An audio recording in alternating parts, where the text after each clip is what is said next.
1991-96 കാലത്ത് MV രാഘവൻ തുറമുഖ വകുപ്പ് കൈകാര്യം ചെയ്യുമ്പോഴാണ് വിഴിഞ്ഞം വാണിജ്യ തുറമുഖ പദ്ധതിക്ക് തുടക്കം കുറിച്ചത്. വാണിജ്യ തുറമുഖത്തിന്റെ അനന്തസാധ്യതകൾ മനസ്സിലാക്കി അതിനായുള്ള പ്രവർത്തനങ്ങൾക്ക് തുടക്കം കുറിക്കാനായത് MVR എന്ന ഭരണാധികാരിയുടെ പ്രധാന നേട്ടങ്ങളിലൊന്നാണ്. അന്താരാഷ്ട്ര കപ്പൽച്ചാലിൽ നിന്നും 12 നോട്ടിക്കൽ മൈൽ മാത്രം ദൈർഘ്യമുള്ള വിഴിഞ്ഞത്ത് വാണിജ്യ തുറമുഖം നിർമ്മിക്കുന്നത് രാജ്യത്തിന്റെ മൊത്തം വികസനത്തിന് വൻ കുതിപ്പേകുമെന്ന് തിരിച്ചറിവാണ് ഇതിന് കാരണമെന്ന് CMB നേതാവ് CP ജോൺ പറയുന്നു. നമ്മുടെ ഈ തെക്കേയറ്റത്ത്, ഇന്ത്യയുടെ തെക്കേയറ്റത്ത്, തെക്കേ മുനമ്പിൽ ഇത്രയും വലിയ ഒരു സാധ്യതയുണ്ട്.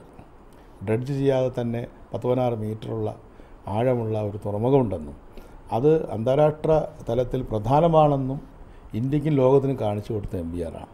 തിരുവനന്തപുരവും അതുപോലെ തന്നെ ദക്ഷിണേന്ത്യൻ മുനമ്പും അദ്ദേഹത്തിൻ്റെ ഈ സംരംഭത്തിനോട് അദ്ദേഹത്തോട് കടപ്പെട്ടിട്ടുണ്ട്. കുമാർ ഗ്രൂപ്പുമായി കരാർ ഒപ്പിട്ടെങ്കിലും ചില സ്ഥാപിത താൽപ്പര്യക്കാർ മത്സ്യത്തൊഴിലാളികളെ ഇളക്കിവിട്ട് പദ്ധതിക്ക് തുരങ്കം വയ്ക്കാൻ ശ്രമിച്ചത് പ്രവർത്തനം വൈകാൻ കാരണമായി. 2001-2006 കാലത്ത് വീണ്ടും മന്ത്രിയായപ്പോഴും MVR പദ്ധതി സാക്ഷാത്കരിക്കാൻ ശ്രമിച്ചു. കരാർ ലഭിച്ച കൺസോർഷ്യത്തിൽ ചൈനീസ് കമ്പനി ഉൾപ്പെട്ടത് വിവാദമായതാണ് ഈ നീക്കത്തിന് വിലങ്ങുതടിയായത്. 2006 പ്രധാനമന്ത്രിയെ കൊണ്ടുവന്ന് നിർമ്മാണോദ്ഘാടനം നടത്താനുള്ള നീക്കം തെരഞ്ഞെടുപ്പായതോടെ തടസ്സപ്പെട്ടതും മിലിറ്ററി ക്ലിയറൻസ് ലഭിക്കാഞ്ഞതും പദ്ധതിക്ക് തിരിച്ചടിയായി. വിഴിഞ്ഞം തുറമുഖം സ്ഥാപിക്കാനും അത് നടത്താനുള്ള എല്ലാ കാര്യങ്ങളും MVR ചെയ്തിരുന്നു. വാസ്തവത്തിൽ പ്രധാനമന്ത്രിയുടെ ഡേറ്റ് പോലും തറക്കല്ലിടാൻ കിട്ടിയതാണ് മൻമോഹൻ സിംഗിൻ്റെ. സൈനിക ക്ലിയറൻസ് കിട്ടാത്തതുകൊണ്ട് ആ പരിപാടി തകരാറിലായി. അദ്ദേഹം വീണ്ടും മന്ത്രിയല്ലാതായി.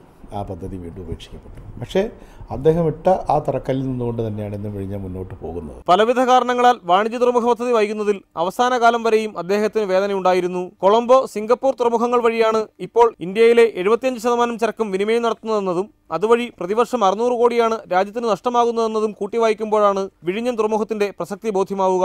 വിഴിഞ്ഞം തുറമുഖ പദ്ധതി യാഥാർത്ഥ്യമാക്കാനുള്ള ഓരോ ശ്രമവും MVR എന്ന ദീർഘദർശിക്കുള്ള ആദരമാകും. പ്രദീപ് C. നെടുമൺ, റിപ്പോർട്ടർ, തിരുവനന്തപുരം.